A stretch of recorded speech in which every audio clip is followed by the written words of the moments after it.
5 guarantee ಸಾಧನೆ ಜನರಿಗೆ ತಲುಪಿಸಲು ಕಾಂಗ್ರೆಸ್ ತಂತ್ರ.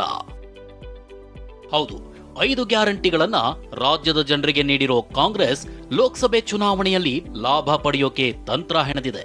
ಅದಕ್ಕಾಗಿಯೇ ಗ್ಯಾರಂಟಿಗಳ ಸಮರ್ಪಕ ಅನುಷ್ಠಾನಕ್ಕೆ ಸಮಿತಿ ರಚಿಸಿದೆ.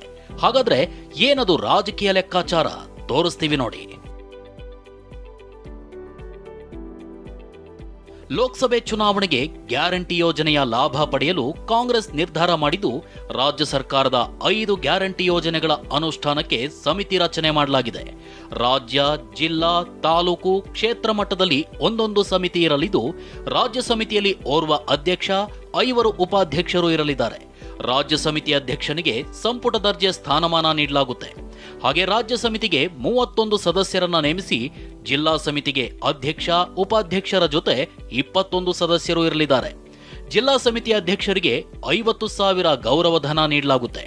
ಈ ವರ್ಷ ಗ್ಯಾರಂಟಿ ಯೋಜನೆಗೆ 38,000 ಕೋಟಿ ಖರ್ಚು ಮಾಡಲಾಗ್ತಿದ್ದು, ಮುಂದಿನ ವರ್ಷ ಗ್ಯಾರಂಟಿಗೆ 59,000 ಕೋಟಿ ಖರ್ಚು ಮಾಡೋ ಸಾಧ್ಯತೆ ಇದೆ.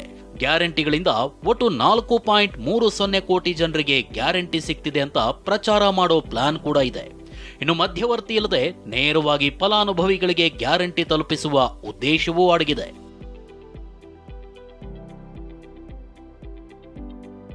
ಹೀಗೆ ಅನೇಕ ತಂತ್ರಗಳನ್ನಿಟ್ಕೊಂಡೇ ಕಾಂಗ್ರೆಸ್ 5 ಗ್ಯಾರಂಟಿಗಳನ್ನ ಅಸ್ತ್ರವಾಗಿ ಬಳಸೋಕೆ ಸಜ್ಜಾಗಿದೆ. ಕಾಂಗ್ರೆಸ್ ಗ್ಯಾರಂಟಿಗೆ ಬಿಜೆಪಿ ಕೂಡ ಮೋದಿ ಗ್ಯಾರಂಟಿ ಅಸ್ತ್ರ ಹೂಡಿದೆ. ಕಾಂಗ್ರೆಸ್ ಗ್ಯಾರಂಟಿಗಳೇ ಅಲ್ಲ, ದೇಶಕ್ಕೆ ಮೋದಿಯೇ ಗ್ಯಾರಂಟಿ ಅನ್ನೋ ಸಂದೇಶ ಜನರಿಗೆ ತಲುಪಿಸಲು ಪ್ರತಿತಂತ್ರ ಮಾಡಿದೆ. ಈ ಸಮರದಲ್ಲಿ ಯಾರದ್ದು ಗೆಲುವು ಕಾಲವೇ ನಿರ್ಣಯ ಮಾಡಲಿದೆ. Bureau report, TV9.